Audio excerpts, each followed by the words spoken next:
Hi, today I thought I could talk about loyalty, confusing loyalty for dependency. And this pattern for me was kind of highlighted by losing an old best friend, which I've talked about the loss of this a little bit in other videos, but I thought I could really focus on like like like when our loyalty becomes more unconscious dependency because I think it's a pattern that a lot of people feel or experience to different degrees, and it's hopefully will help bring some clarity to relationships or losses you've had in your own life. That could have really gotten you or could have been hurtful, and we could wonder why we went through that loss. And hopefully, if I share a little bit of my story, it will help people through the losses they're either experiencing or have experienced in the past, and just bring some clarity to one of the reasons why losses like that might occur. And so, just to give a little backstory around like the loss I went through, that really kind of amplified how I was dependent on this person, or relating to this person from a place of over attachment, and and thinking that I couldn't really live without that person, or that I needed that person. When anytime we think we need someone, we tend to grasp on them when they try and leave our life, and we say, "No, don't leave us. Like, I need you." And the universe usually can be a little a little brutal, and sometimes helping us face how our needs are imbalanced over attachment to people. And so for me, I went through this loss of this person who really like is very near dear to my heart even now, even though they're not in my life anymore. Like, they played a really big impact on who I was and like through my journey, and kind of showed up in times when I really needed a friend, and needed to feel like connection with others, and didn't really feel safe connecting with others in a lot of ways. And so this person might have has a little bit, I think, of a gift of a way of getting beyond people's defenses and beyond people's walls, and definitely did in my life. And so, like, I ended up meeting this friend. She's a girl.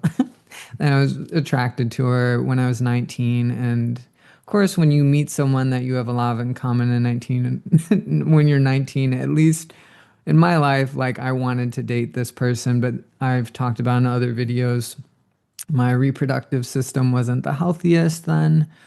And so she ended up, we were like, we would hang out a lot, but we just kept it in friendship. And eventually she ends up talking to another guy, like romantically.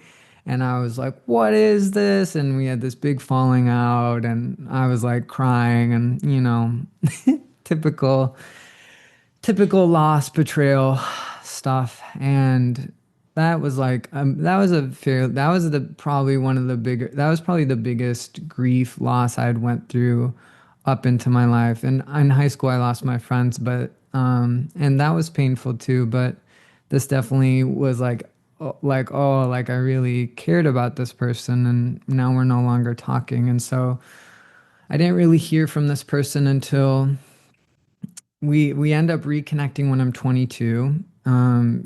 She kind of comes back into my life.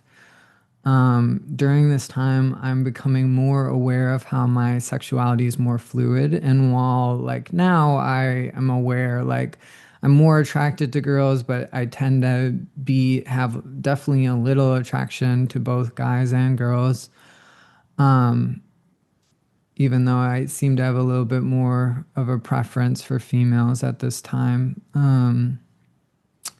That So I'm becoming more aware of that, and still feeling rather insecure around the health of my reproductive system. And I wasn't aware of this at the time, but me becoming more aware of my fluid sexuality and feeling insecure about my reproductive system, my way of kind of hiding the deeper insecurities around the health of my reproductive system was to lean into, oh, I must be, I'm gay. And I was kind of just misinterpreting signs in my life, but it was also a way of kind of hiding my insecurities because I didn't really feel like a real strong desire to try and go be physically intimate with guys, and so it was really just my way, and definitely felt a more strong desire to be physically intimate with females, but it was really just my way of kind of hiding during that time and not really wanting to face the deeper insecurities I had around my health. And so she comes back into my life. I tell her that I'm like just right as I'm becoming more aware of my more fluid sexual orientation. And so I tell her that I'm gay. And so even though I think we both kind of had feelings for each other, we're kind of interested in exploring, maybe dating. She ends up dating someone else, and we're just friends. And we're friends. That was like around 22. We're friends until I'm 24, and 23, 24. I go through like big phases of fasting, meditating, getting sent to psych wards. I've made other videos about this, but kind of and it happens in like kind of two major waves. And the last wave kind of goes for a pretty big chunk of my 24-year-old life, like a pretty big chunk of that year. And when I come out of kind of like trying to sit under the Bodhi tree, but being totally out of balance with it, and really exploring kind of like intense fast, really intense meditations, that, in some ways changed me, but I don't really think that anyone really needs to try and sit under the Bodhi tree. Like I'm like now I would much rather preach about balance, and like your body can only receive maybe like an hour and a half, 2 hours of meditation a day at the max, from my experience at least. And that should be broken up. It shouldn't, like, at the most one session should be about an hour at the very max. Otherwise you're just knocking yourself out of balance. But I wasn't aware of that at that time, and so I ended up really thinking like, oh, I could become enlightened or like really deep in my presence if I explore these really out of balance, high intense meditations where I'm just sitting, praying, meditating, fasting day after day after day, and only getting up to pee. And that led to me getting sent to psych wards, really kind of like spinning out my nervous system and my ego. And so going through the second wave of that, this friend essentially was like, hey, like when I'm after I kind of finished that, like she was like, hey, like I need space. I was like, okay. So like space as in like we're just taking a break in friendship, or space as in we're not friends anymore. And she responded with, I don't know. And then we didn't communicate after that. And so I gave it 4 months, and I reached out and was just like, hey, like I really value you. Like I really cherished our friendship. I think you're an amazing human. Would like really miss you a whole lot. Would love to reconnect.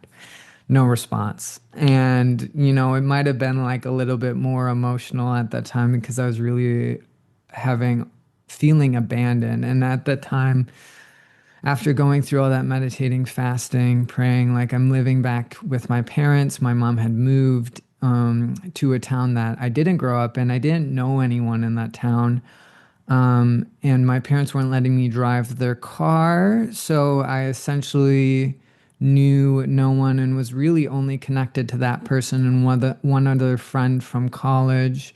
And pretty much when I moved back in with my parents, like pretty close to that time was when she was like, hey, I need space. And never. And so it was really an intense time of really not enjoying living with my parents, having no one to talk to except for this therapist that I'd meet with every other week, and having no friends, and really feeling like I had no life, and like all I would do was like lift weights, play my guitar, because it was all really that there was to do, and I really was trying to lose weight. I've posted on like after all that fasting and meditating, I gained around 30 pounds of fat. So was really trying to get my body back into health. And so entering like the second loss of losing this person was definitely like during 22 to 24. She was really the only person I really trusted as a like really trusted like as a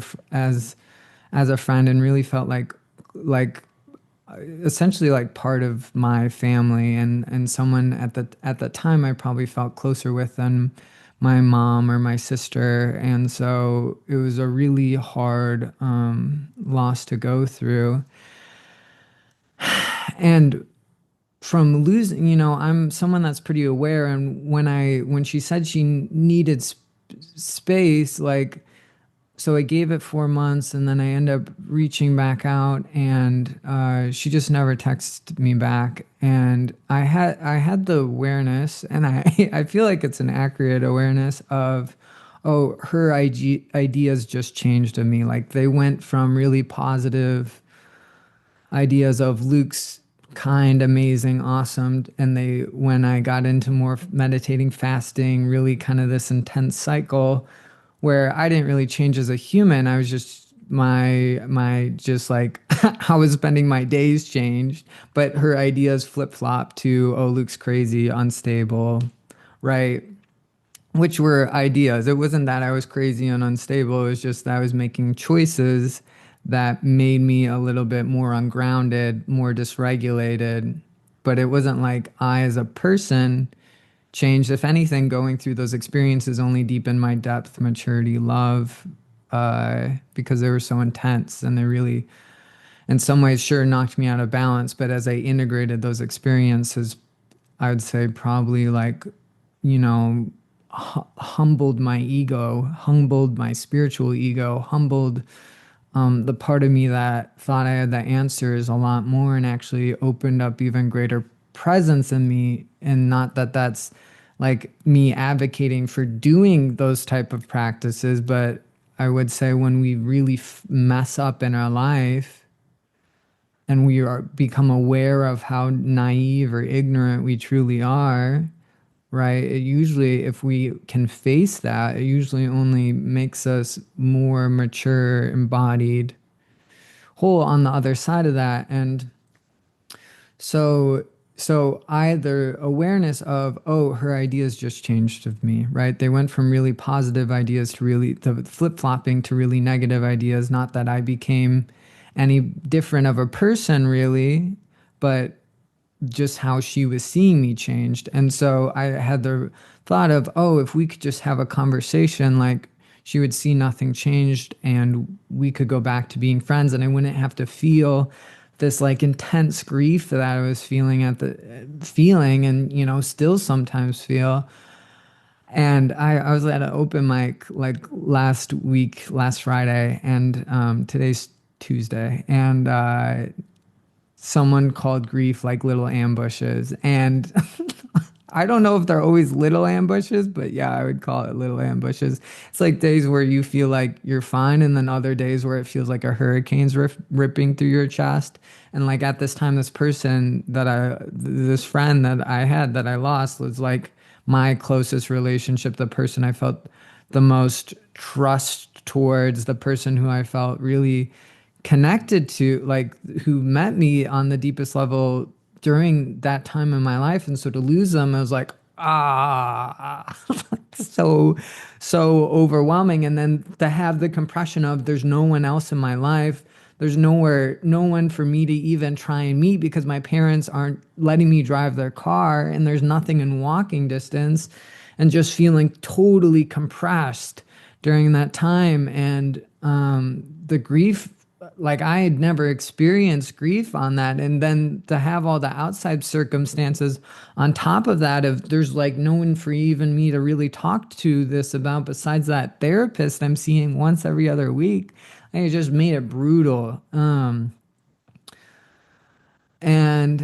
the gift of losing this person is like you realize how you think you need people is oftentimes the people that betray us, and it doesn't mean that those people won't come back into our life, and it doesn't mean that they necessarily will betray us, but oftentimes the universe is trying to return us back to wholeness, and it's why we go through betrayal. And for like me, I had like fantasies about this person of like, oh, I think this person, me and this person will be friends for my whole life, and or oh, like there was a part of me that even though I told her I was gay, that like I secretly hoped we would end up together.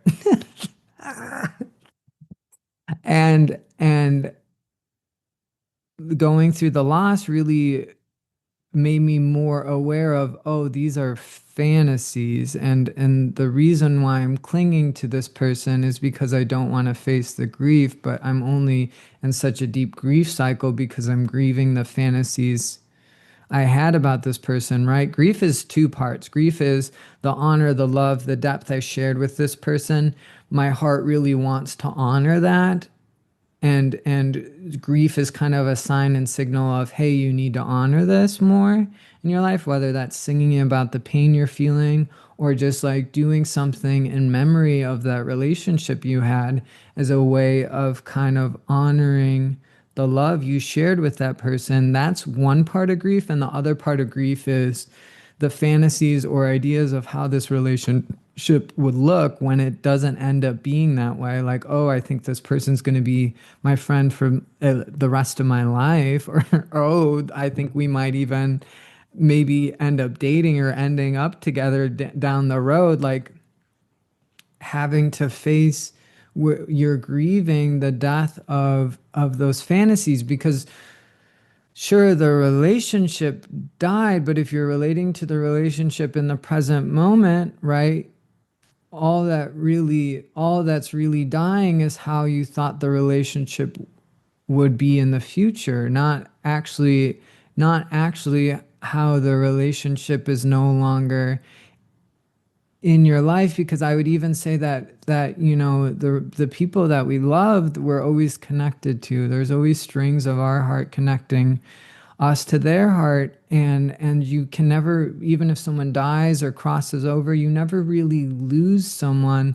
They just might end up transitioning into a different dimension, but it doesn't mean you still can't talk to that person or form a relationship with them. And I would even say that like it's really when we go through a loss of someone in our family dies, and I've had a couple of grandparents die, but I haven't really had like super people that I really like. This person, this friend was probably the person I've loved the most I've lost, but I haven't really gone through like a death where I've lost someone like that. But I've heard other people teach this, and I think there's a lot of truth in it. Of like when we have someone we love that dies, it's really a call to awaken more of our psychic gifts and abilities. And one of the simplest ways to do that is just to form a relationship with that person on the other side by communicating with them and talking to them as if they're in the room, because they're with you, right? If you call on an archangel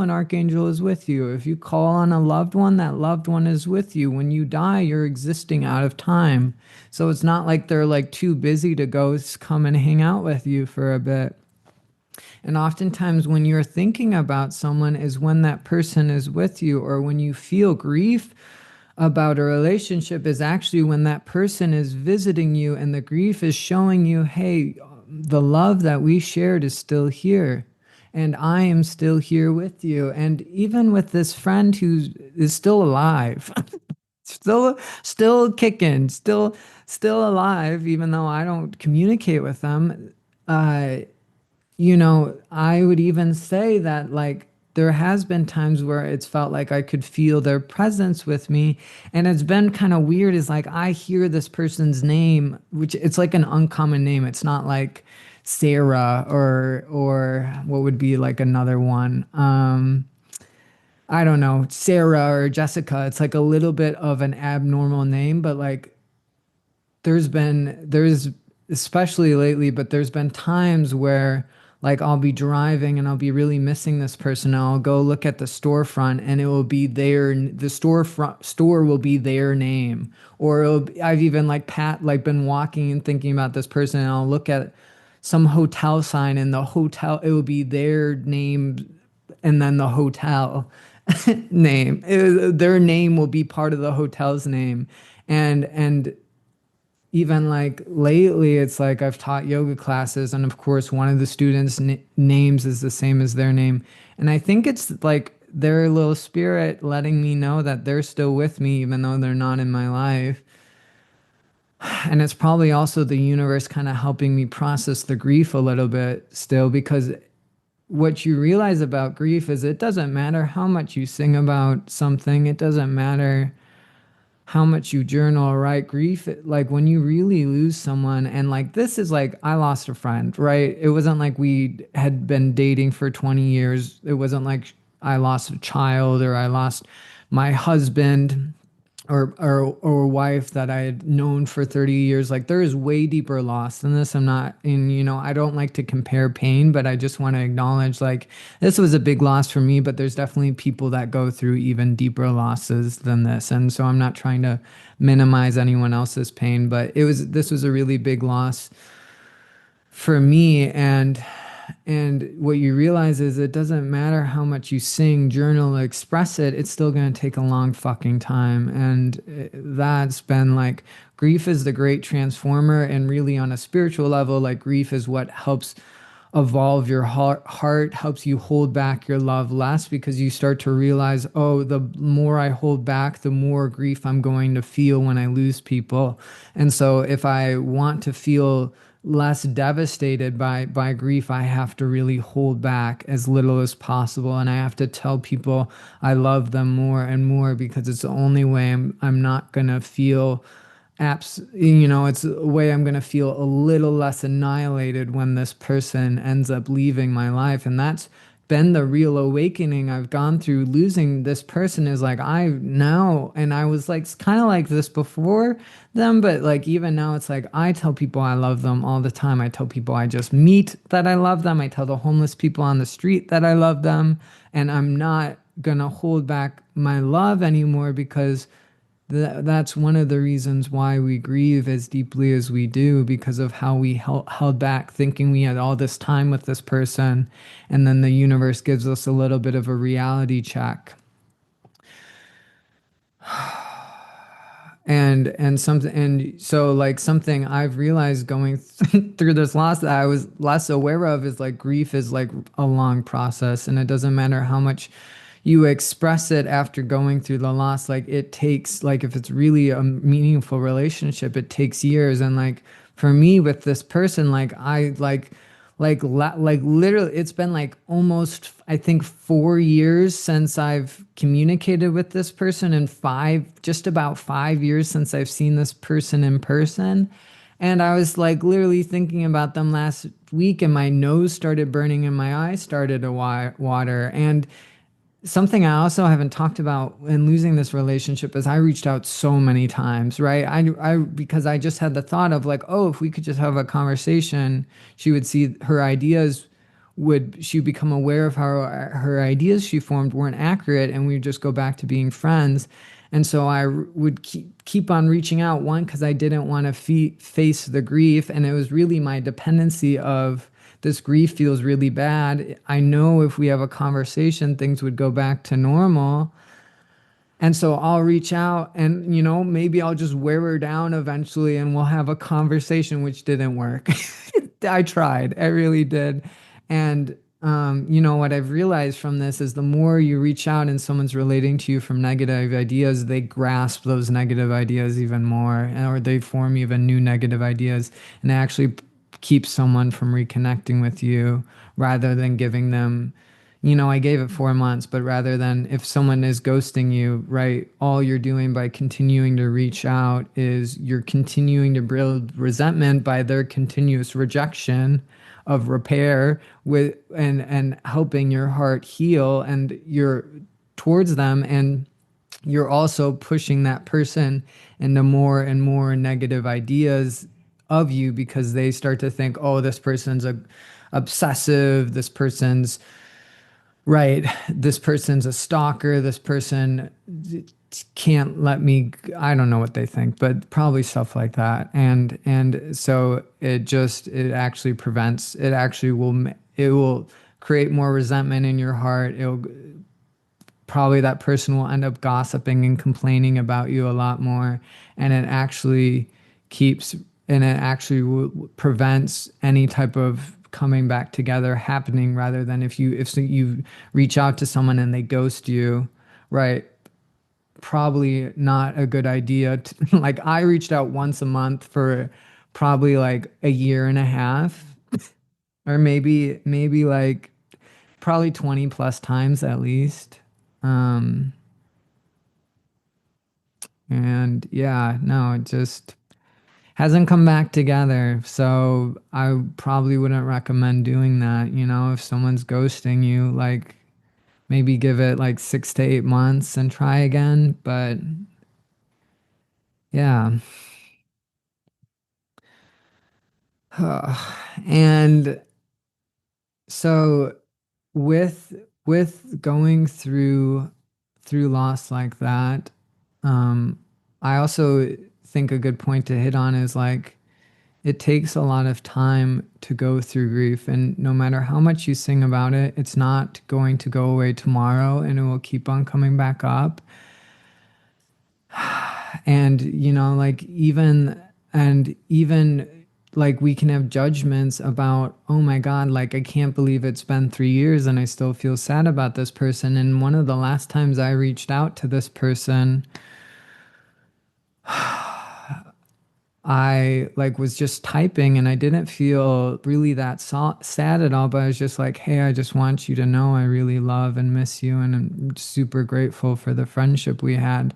And like, as I was starting to say that, like, tears were just falling out of my eyes. Like, I've never experienced sadness where I haven't had any tears, and then all of a sudden I'm typing something and tears are just like literally pouring out of my eyeballs. Like, it's crazy how deeply grief burns, and it's really burning open the walls of our heart from holding back our love less, and also the ways in which we hold on to people even when they leave our life, and even though they're not communicating with us, if we're holding on to that person, we're essentially holding on to our pain around the loss of that person.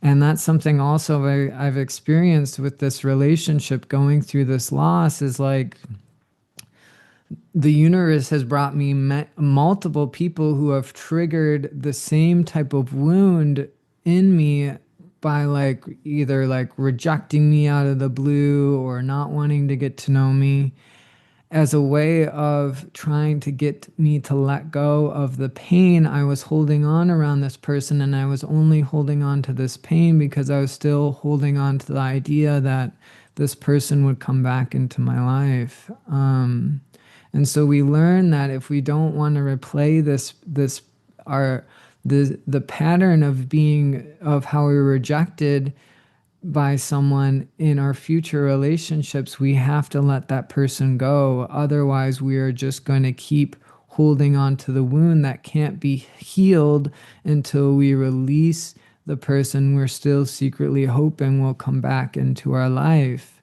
And it has caused, this pain around this original loss with this friend has caused a fair amount of drama in my life around other relationships, because I did not want to let her go.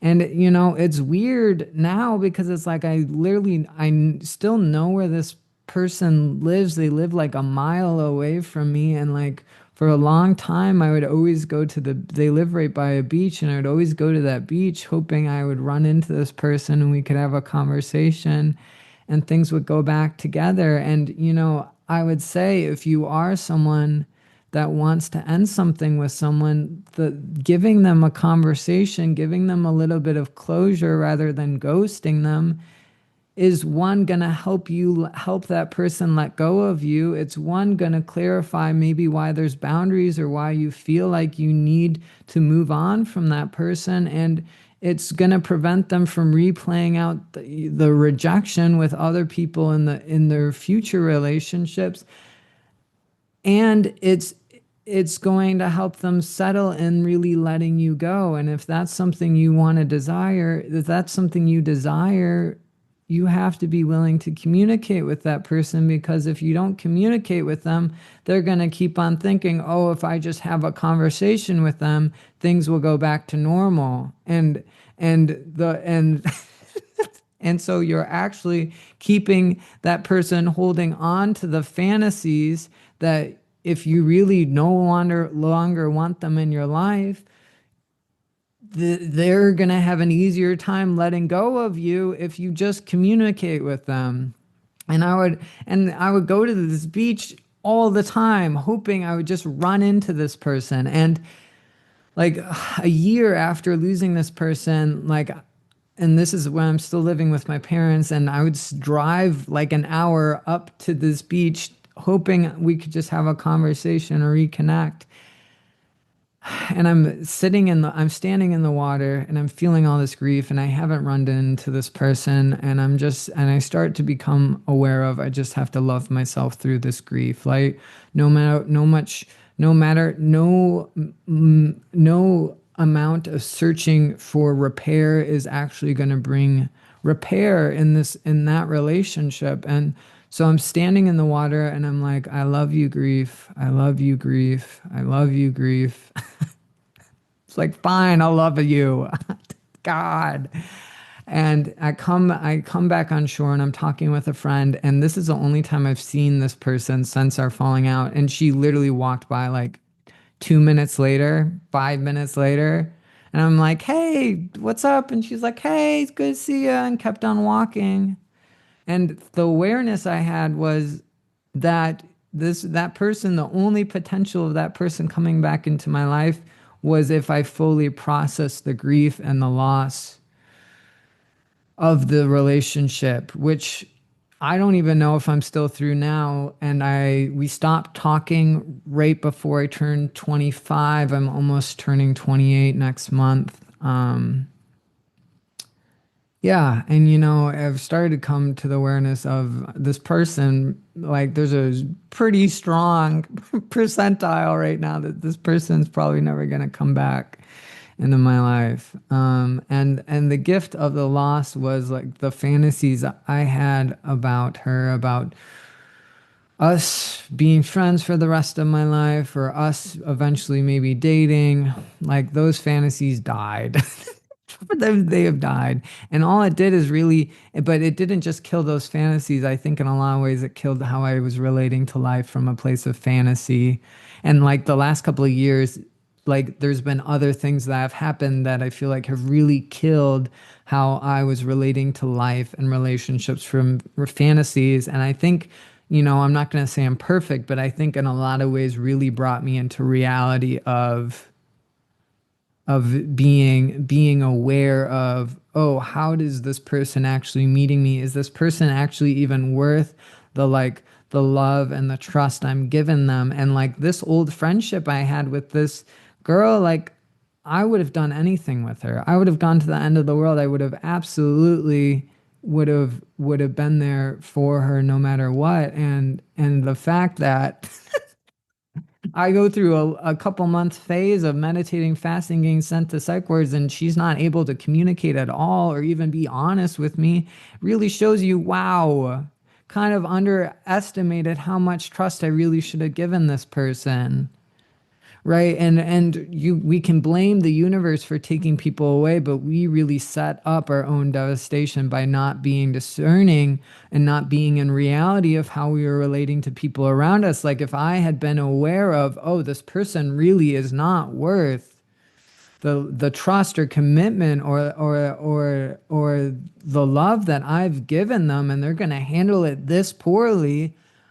Right? That was the wake up call of going through this loss, is, oh, fuck, like I'm getting annihilated by this grief. This person can't even have a conversation with me. I got to be a lot more discerning about who I give this level of love, devotion, and trust to. because otherwise I'm just going to continue like I'm essentially digging my own grave. I'm, I'm essentially Sparta kicking myself into a deep pit. Um, and and that's why, like, in the last video, I talked so much about being discerning about who we give romantic love to, because otherwise, if we're not discerning, we are going to get annihilated, and we will get annihilated multiple times because we're giving too much trust and too much devotion to people who are really aren't able to handle that at all. And that's what ends up hurting us. It isn't so much the person leaving our life, but it's us relating to people who can't handle that type of connection or that type of trust, love, and commitment. And so when we're picky about who we especially share like romantic feelings with, is actually what's the boundaries we need to make our heart feel safe. Like, hey, we're not relating to people like little children anymore and giving our heart to anyone who takes interest into us or anyone who we feel like even a remotely deeper connection with, because just because you feel a lot of similarities or connection with someone doesn't mean they can actually handle that. And that takes discernment to see, and that oftentimes we see by getting annihilated by loss. And recognizing that the ways we hold on to people is the ways we replay that pain in future relationships. And if we want to no longer replay how were rejected in the past with new people, we have to be willing to let the past go. And that's something, that it's like this person's still alive. They live a mile away from me. And it's like, that's what I've come to learn is like, you just gotta let them go. And it's actually better to rest in. They're never gonna come back into my life than to hope that they're gonna come back into my life. Because when you hope someone's gonna come back into your life, what is that? But you're holding on to the fantasy of their coming back when they may never do. And the only way to fully grieve someone is to rest in they're never coming back. And that can be a little brutal, but it's the only way we fully face our grief, right? And even if the person came back, it wouldn't be the same dynamic, right? Even if, like, let's say this person comes back into my life and we're friends, right? Just the friendship would be different because we've both changed and now we've gone through a second major loss, and so we would be relating to each other differently. And so, not that it would be better or it would be worse, but it would just be a different type of friendship because we've both grown and changed and gone through this kind of huge thing together, even though we're not talking to each other. And recognizing if I continue to hear this person's name in my life, like, maybe it's just their spirit. And I'm not going to say this is a certainty, but maybe it's just their spirit knowing that they're still with me, even though they're not in my life anymore. And it's their spirit trying to comfort us, even through the grief we're going through, even if we are reaching out and this person still seems to be aligned in ghosting us and not communicating, which for me at the beginning was very confusing. But something I've settled in a lot more lately. So I hope that helps. I hope that brings some clarity between loyalty and dependency. And loyalty is beautiful, but it becomes unconscious dependency when we can't let people go, or when we don't give, or when people ghost us and we're continuing to try and reach out and we're not giving them the space that they're ghosting us is really asking for. So I hope that helps. Thank you for listening and have a great rest of your day. Bye.